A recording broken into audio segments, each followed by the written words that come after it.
are hosting here with us Eszter Salamon, an artist, choreographer, visual artist, performer, and filmmaker. And Eszter is making work since 2001, and her choreographies and other media works has been largely presented all over the world, and also not only in the major festivals and theaters, but also in the major visual arts places and museums like MoMA, Sofia Renia Museum, and Centre Pompidou. She's actually believing that the choreography can be an agency, has an agency to connect together image, sound, text, music, voice, and movement of a human body. And she is engaging in creating a series of performances, also since early career, deciding to use voice as her material as well, to break from the muteness of a dancing body that especially in ballet, but not only, we suffered for a long, long time. So this is why musicality and voice are very present in her work. Yesterday in Genève, in Grootly Center, we were actually passing the full day intense on the around the rethinking, archiving, and documentation. And we had a pleasure to witness Eszter's 2 movies of her reappearance series, dedicated to a work of Valeska Gerd, or rather reimagining and rethinking her oeuvre through the medium of film. And this is also a continuation of a very long series of works that she realizes since 2014. Called Le Monument, rethinking also the understanding and notion of monuments. And the monuments of Eszter are performative, temporary, and have a capacity to resist oblivion,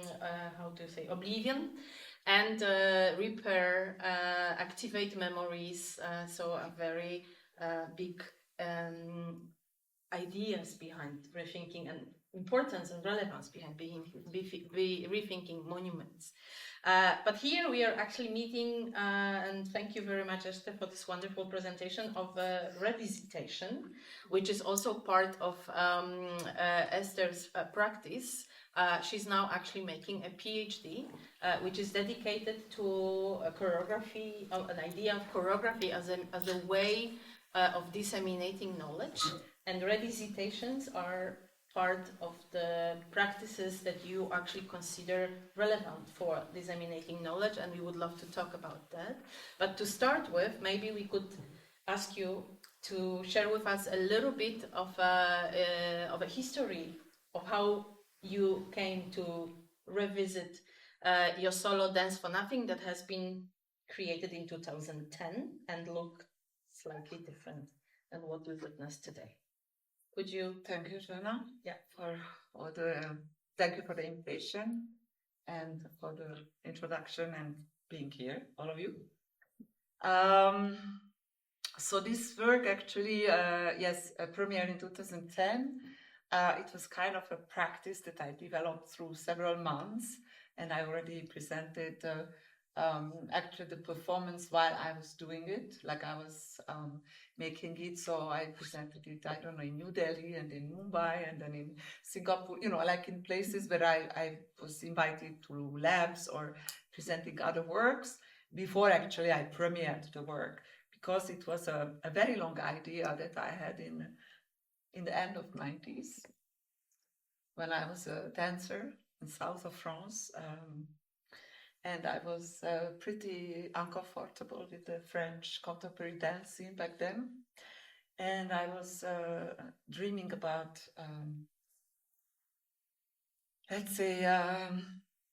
forgetting even more my dance background, which was ballet, classical ballet and Hungarian folk dance. And also I was pretty uncomfortable with all the other codes that I learned in contemporary dance and all the gentle roles that have been, put on, dancers' bodies, females' bodies. And voila, so I was I realized that leaving Hungary, going to France, stopping ballet and Hungarian folk dance, and starting contemporary dance. I was free. It was a free space of territory of becoming and possibilities, and I just find other ideologies.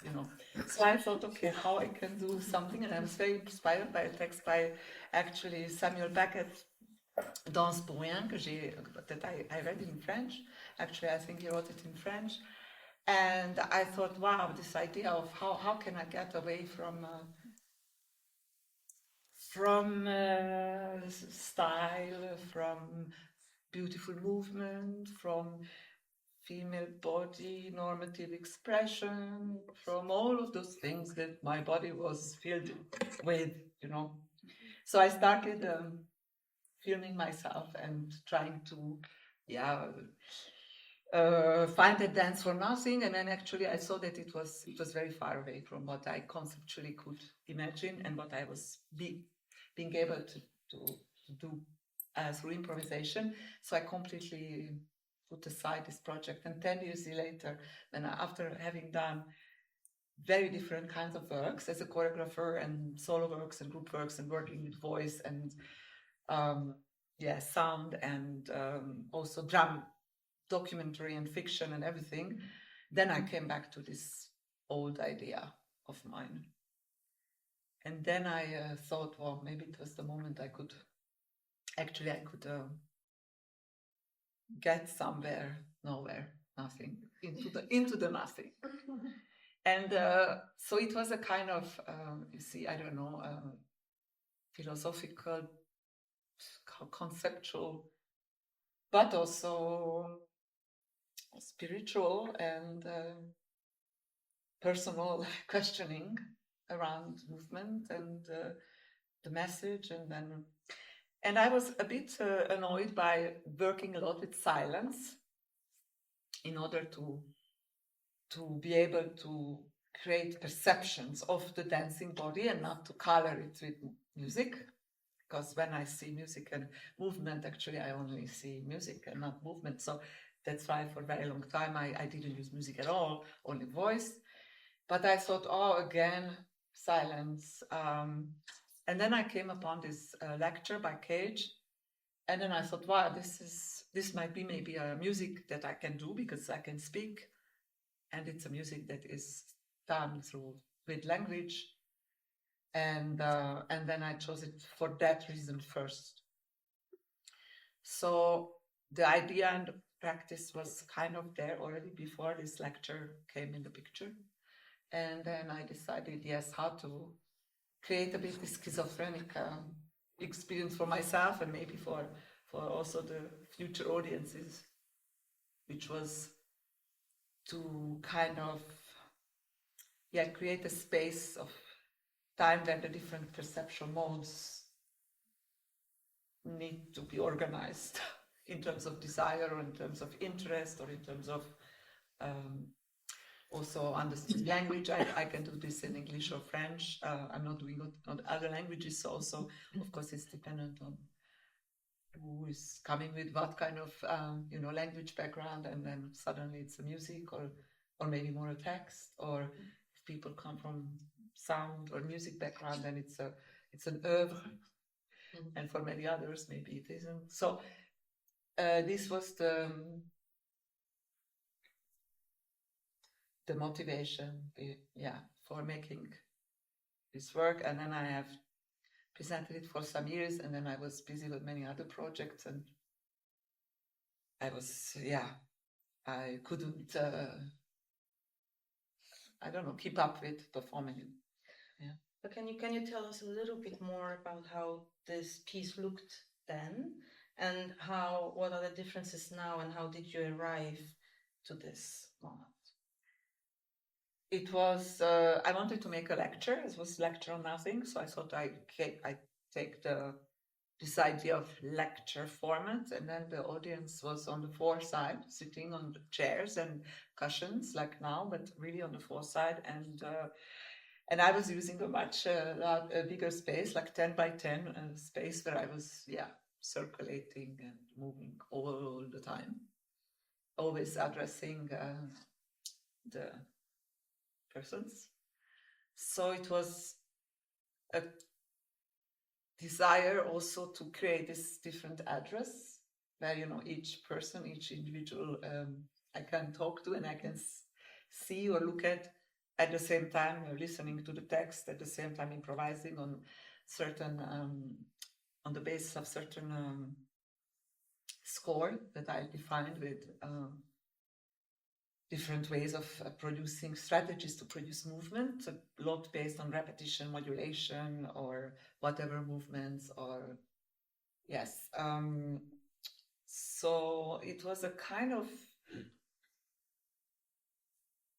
impossible project for me, and I knew that I would never be able to be perfect.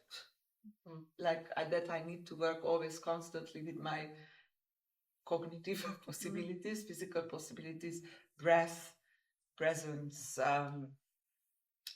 listening and speaking, and all kinds of things. And at the same time, I knew that it was an experiment in a way. So there was this lecture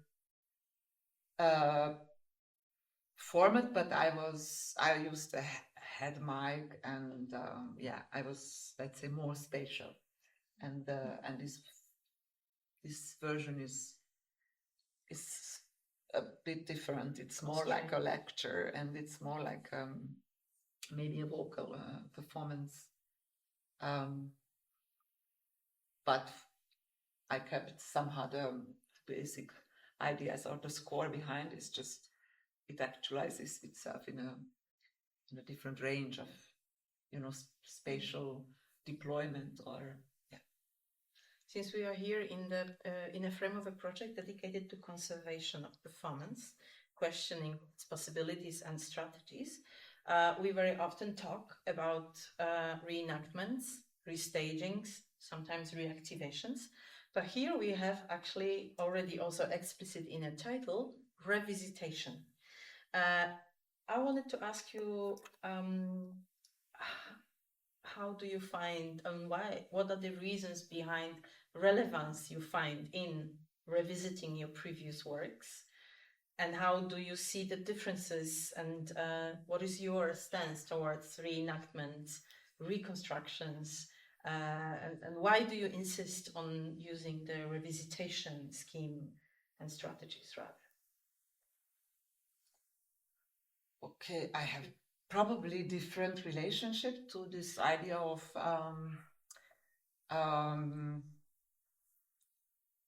keeping alive a performance, or keeping alive a practice, not necessarily a form, a mastered form of a performance, but also a practice.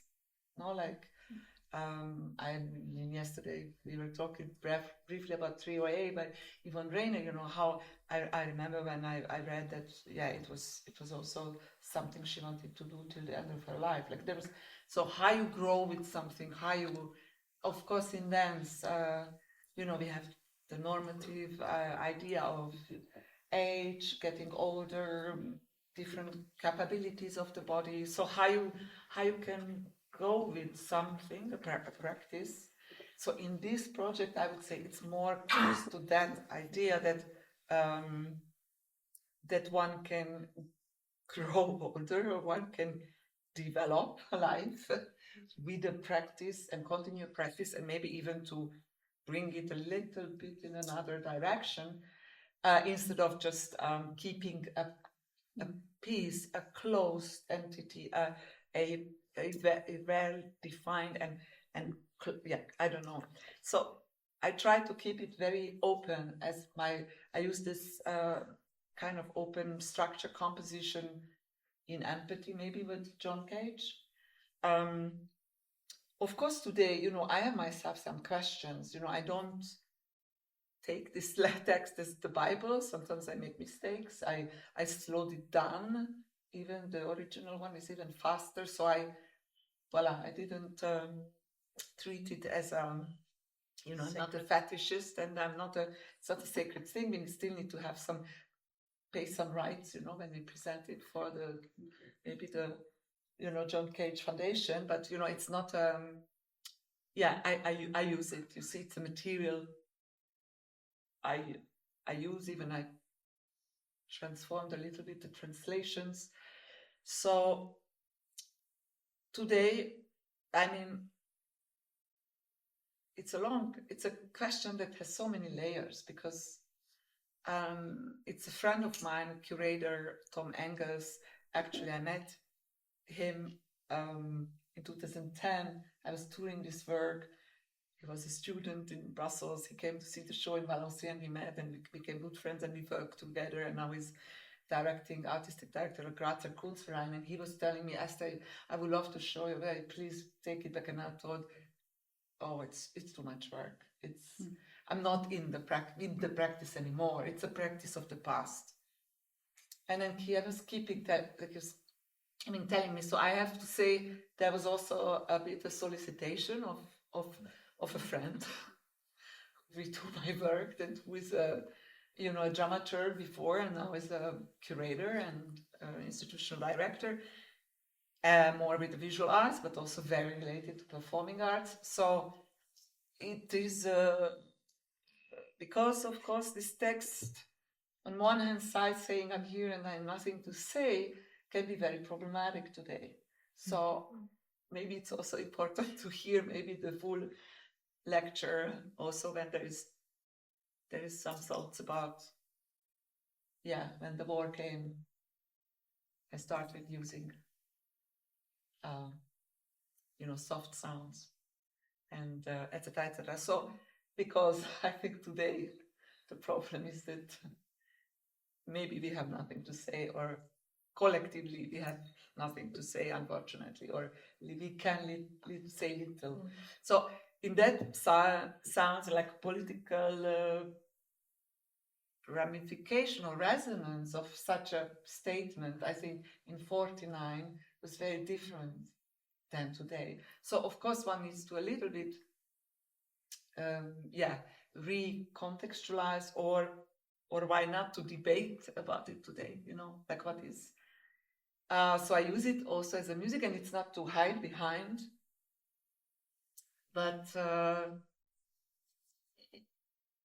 yes, what is the relevance of it today? Maybe it's not only me who needs to state, or how, or we can have a discussion about, shall we have a discussion? Because I think the discussion idea, what I take maybe from Cage is his will of going beyond information, capitalist logics of targeting information, convincing. Of course, he was a white male, North, American artist, but also queer. So, when he speaks about, those sounds, the noises also being discriminated, we can also hear that, other persons or other voices were discriminated. So maybe there is not a clear, of course, or there is a clear statement by him, but it's not my statement, I would say, but there is all those other thoughts that maybe I can still relate to. And so this is about, and revisitation here, yes, this continuation of the practice, and then one way of keeping performance, being able to share or create this social encounter and have a discussion. Maybe it's an apropos, actually, for a discussion. Actually, the original piece, so it was 45 minutes, and after I without a person asking questions or mediating it, I proposed a discussion, and then those who wanted to leave left, and sometimes the discussion lasted actually longer than the performance itself, and sometimes we finished maybe 5. It kind of it dissolved into life, or This is an indirect invitation. Yeah. Any moment you feel like joining and sharing either your impressions or asking questions, please do so. Yeah, Kylie, you ready? Because you have this body language. Yeah. But this is, I mean, I wanted to also just question not only the revisitation of John Cage, but generally a formula of revisitation as a strategy, since this is not the only revisitation in your career and current work. Yeah, I mean, this is really a tool, and we already learned from my introduction that is also important and relevant in your research for your dissertation. So knowledge dissemination and revisitation, how does it come together? I don't speak so much about revisitation, it's called revisited. So I use different ways. I have many, so I don't have one formula, unfortunately or fortunately. Definitely, I'm not very much a practitioner of reconstruction or reenactment, or in a very specific way, because I'm doing a research and made very different theater performances and also museum performances and sound installation and now films around this German avant-garde figure called Valeska Gerd, who has been pretty much disappeared from German or European dance history because of the Second World War and Nazism and so on. Or actually, if she didn't disappear, I think the relevance of her extremely important and cutting edge work at the very beginning of the 20th century, at the birth of modern dance, just has been completely evacuated. So it was interesting for me that after having done this solo and using the lecture Nothing But Cage, and of course learning about the concept of silence and knowing much more about his work as a dancer than about Valeska Gerd, learning that Valeska Gerd is created in 1920, Pause. Basically, she invented immobility. 1920. Not me, not you. No one knew about it anymore. Not Cage. Yeah. So Cage, almost 30 years later, invented silence. Huge reference. If you don't know it, you really have to, hide your ignorance.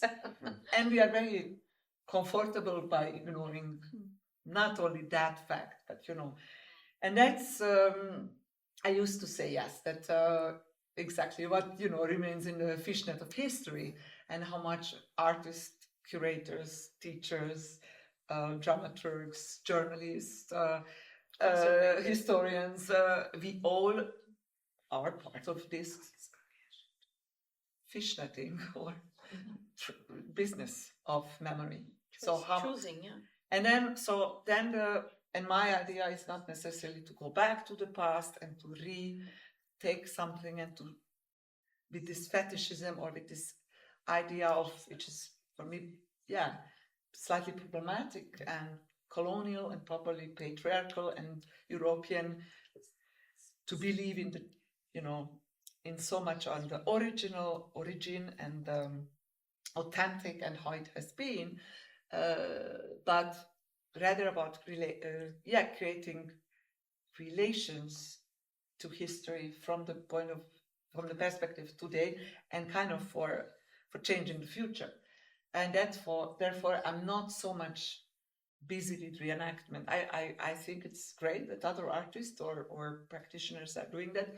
I'm not so much. I come from ballet, so for me that's a violent thing, because reenactment for me, and it's fine, and there can be many ways to do reenactment, but there is something very at the core. There is sharing, maybe, but there is also replacement of bodies by other bodies.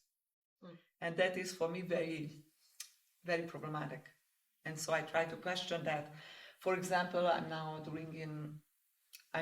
continuing a work I made with my mother created in 2019, who was been back then 75, now she's 80. So my mother, who was a dance Hungarian folk dance teacher, but she hasn't been a performer herself. And it was an idea to how I can integrate or invite her into my world. And saying like other times, like how I can also work with non-professional, non-specific bodies and minds or imaginations, but people, persons, friends, family, or people. And for example, now I continue this project and I do 2 other duets with 2 other mother and daughter couples in Oslo, which is of course not to teach them the material that this duet I made with my mother, but to kind of create other versions on the basis of the concepts I worked with. So it's kind of creating this sisterhood of pieces or possibilities and relations. They are of course very close maybe to what we do, but also different. So to find some space for not only subjectivity, but how like a practice can be maybe transmitted, diverted, complexified, continued actually, and not like Preserve. Yeah, so I don't work so much with this idea of fixing because I said this is my background and I still have to resist that.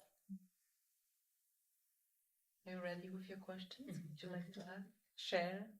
I was curious, sorry, about the movements, because you said you have the score of the text, and then you mentioned the first occurrence in the square, like lecture-wise. So would you kind of score the movements you made today and redo them at some other point in time, or is that specific to each moment? I would, if I would, thank you for the question. I never wrote the choreography, so I had I use the structure of the text, which is in 5 big parts, and then the units, etc., etc. That was enough about that, probably, and about time, and.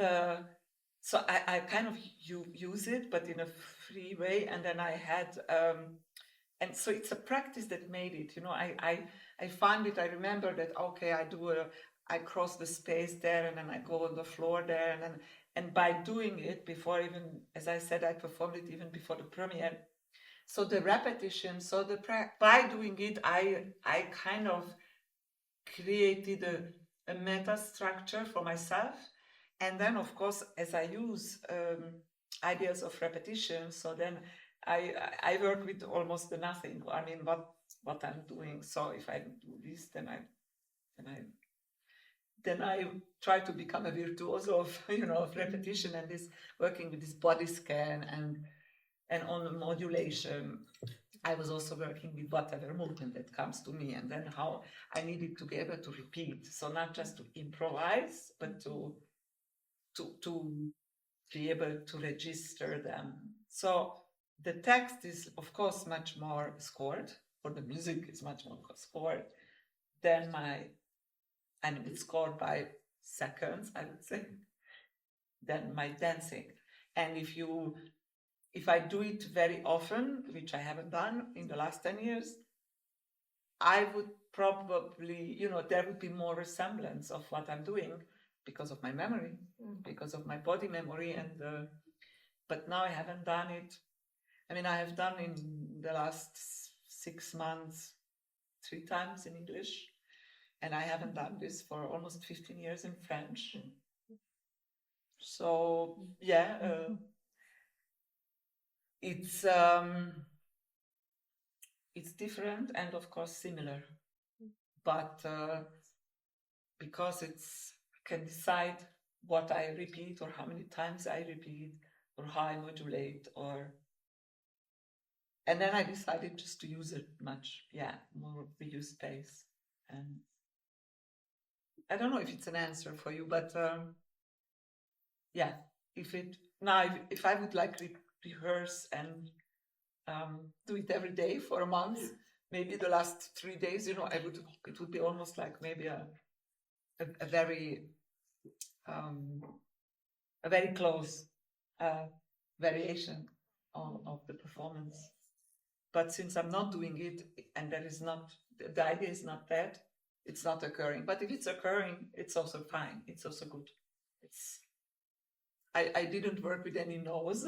I only worked with some kind of enabling moments. Have you decided to revisit also similar strategies to compose, to bring movement that you were using in 2010 while you were working on this revisitation? Yes, but I was not at all sitting at any second. I mean, once on the floor, for some moments. So it's very different. I was walking, even running. Yeah, you were changing the levels a lot. Yes, I was moving pretty much, let's say. So it's a very different way of moving in space, and now I'm sitting, some parts. So it's mainly the upper body and arms and head and legs and pelvis, and it's a different. Hannah? Yes, thank you so much. It has been just fantastic to see, and I experienced this piece for the very first time.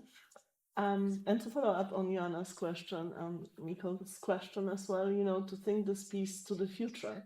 I mean, you said that, and correct me if I'm wrong, that there is no such a thing as an original or something authentic. And yet in conservation, although we do not fix things, it's the very easy kind of thing, thinking about conservation, obviously, but we do think about conservation in more expanded terms nowadays. We tend to think about the work's identity or some kind of core, perhaps. And I wonder, what would it be if you were to package it and to kind of, send this to the future? What would it be if you were to, so to say, transmit this work, perhaps to the future generation, when we imagine one day we are no more there?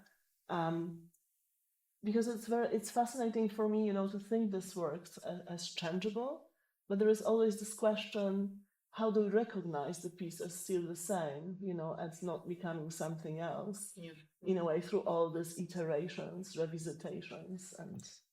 This specific work can become something else. I would not be that, I would not say the same thing with other works of mine, because there was something else at stake. So if I did a performance, I don't know, which was, for example, and then it was a film choreography that I made with my homonyms based on interviews, edited into fiction, and it had a duration of a film, and some performers were on stage, others in a video, and they talked to each other. I would never change anything, because it was so difficult to edit everything, and we pushed and everybody we were lip syncing, and the text of what was your line, it was such a composition, such an editing of different materials and spaces and times. It was a film on stage, so I would not, and there was also different theaters and different screens, and so there was enough things that changed, so I would never change that. I mean, I tried not to change. Of course, it has changed because someone was sick, and then, we were more tired, or the audience left and they didn't like, or whatever, there is the life happening. So, but I would not try myself to open it and to understand it such open, because I try to edit this openness between stage, film, off screen, off stage, history, and understanding choreography as not a here and now on stage, but here and now in the 20th century and the beginning of 21st century. It was in 2007. So through basically female autobiography, you see. So I worked on an idea of choreography is putting in relationship places, times, people, histories, Hungary, Eastern Europe, socialism, even Eszter Salamon's Jewish or Christian identity. Look, voila. Then I would not change it. So it's not a formula. I use it for this work because back then when I wanted to do it, I was probably interested in practicing another relationship to even the idea of what is construction or what I control, what is the mastering, what is, and so what I would say just I would give some scores that I have, find my notes, and do repetition for this part, and do repetition, do modulation. So it means you need to repeat until it's changed, and cannot just go from here to here, like you cannot. So okay, you do that, and it will become what it will become. It's whatever. We don't care. So it's much more not the what that is important, but the how. So then I would say just pay attention to the how and be extremely precise with the whatever. Or I would say, do. So I took something continuity from the lecture cage, and I said, okay, like continuity. Okay, so if I move all the time, then I need to move. It's a necessity. It's a task. So this will be I move all the time, whatever. So then move all the time, and then it's continuity. Or I would say, 3 times repetition of step, whatever step, or 5 times or 7 times, and then you choose, you do something like mathematics, and this is, and then you can jump. Then you don't modulate. You can jump and do something else, whatever you want, but you need to repeat, even if you improvise on the moment. So it doesn't need to be what I have done. I didn't see my video, any video when I did again this piece after 10 years. Didn't watch what I've done. I thought it's enough, my memory, and then remembering the tasks or procedures I invented. So in that sense, you see, I didn't go back to find that back, but find something from that back bit, and then do something else. But but this is specific to this work, like I would not say that I have this flag with me with all of my works, like but that, I mean, probably for all of you or all of us, these questions of being able to continue moving, dancing, aging, how not to go with the old normative way of doing in our field, and because even in contemporary dance is a major issue, not only in ballet or whatever. So that is an issue. There is the transmission, sharing of knowledge is an issue, and then conservation, the documentation or conservation. Of course, for a long time it's an issue for performance and dance. That's why I'm also making films now, because I want my performance to continue, actually, and I need film, and I also want to be seeing the work where in theater is not seen. We discussed about this yesterday. So I don't have a formula. That's a question from Sarah. Well, I don't have one question. I mean, so many thoughts. Yes. Thank you so much.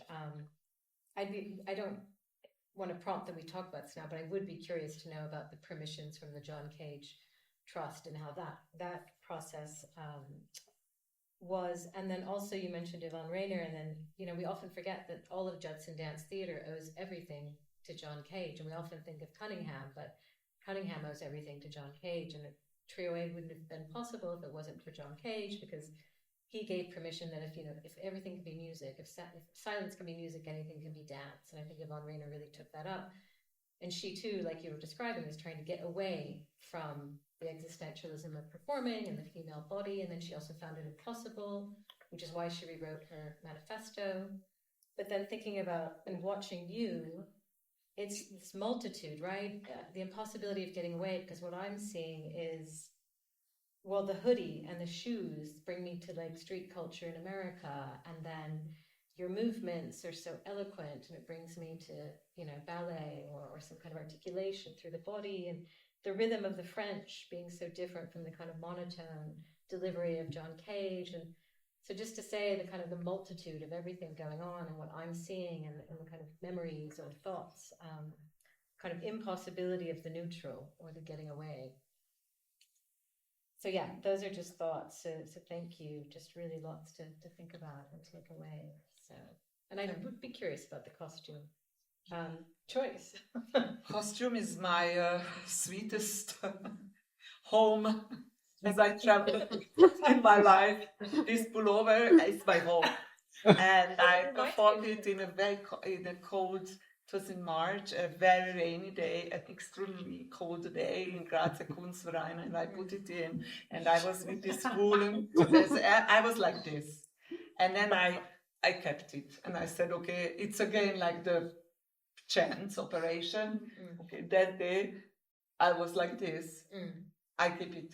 You know, I don't question. And the other day, I was in Vilnius and it was sunny day. Okay, I had a shirt, so there was no hoodie, and I'm a very freezing person, so I cannot have my neck, you know, and wind and all this. Then I'm off. Like if so. This was, and this is when you have AC in places. I'm protecting myself, you know, like an animal as a dancer, voila, and as a middle-aged dancer, you know, I'm. But yet, for me as an American, that references for me certain kind of street culture, because you're also talking about music, and there's, so you can't get away even from the costume meaning one thing for you, but then meaning something very different for me, and the challenge in that, and the tension in that. And it's so interesting what you see as a reference, because usually people were reflecting us. You are so Japanese, you know, like you have so Japanese clothes. Yes.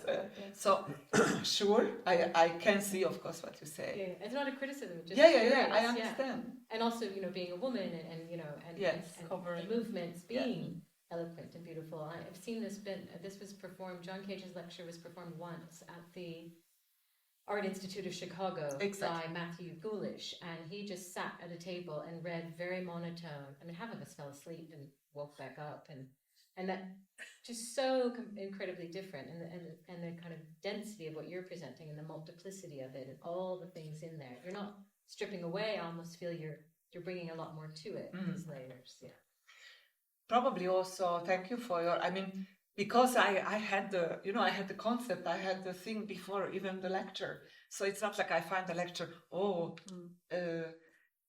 it was useful for me. And of course I listened to his voice, to Cage's voice, and I decided not to repeat the master's voice.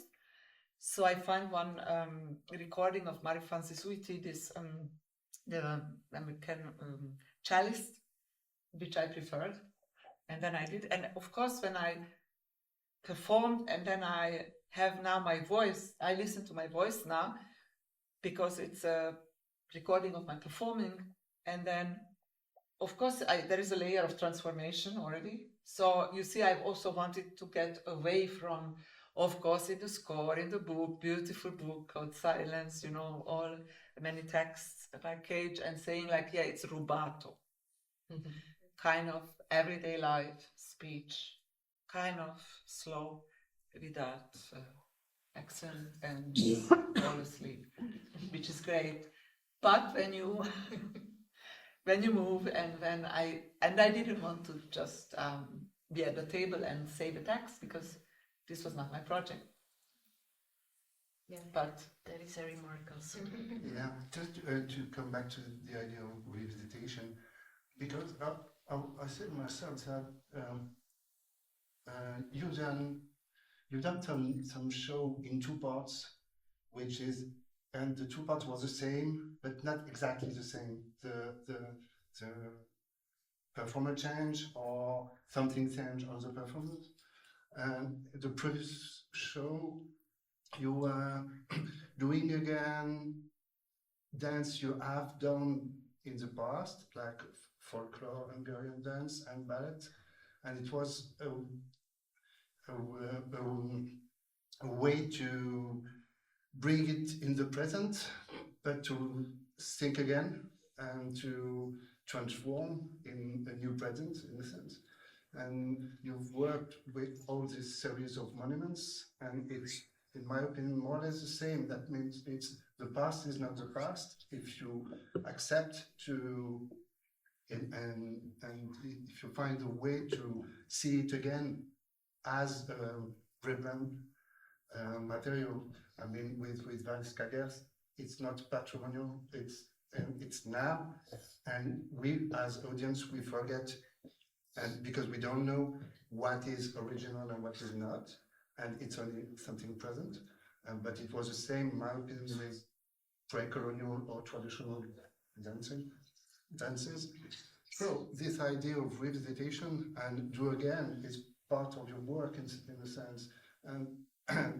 And the most interesting thing is that it's always in the difference that there is my part as spectator and the most part of the sense of what it means and what I will do with that. No?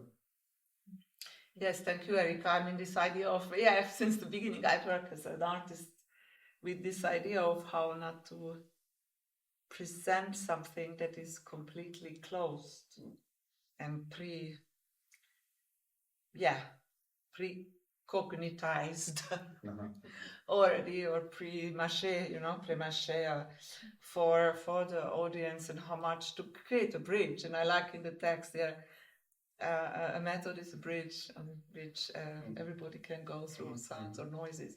So I try to do art as a bridge, because I come from ballet and I hate, I hate spectacle. I hate narcissism on stage. I hate all of those things, fascination, I come, So what I try to do is, what are the bridges, and sometimes it's not saying much or not saying everything, so that it has to be filled or imagined, and maybe another time is another strategy. So what you picked up, I made in 2005 a lecture performance for which I invited some friends and also my brother and my mother, with whom I practiced in the 80s.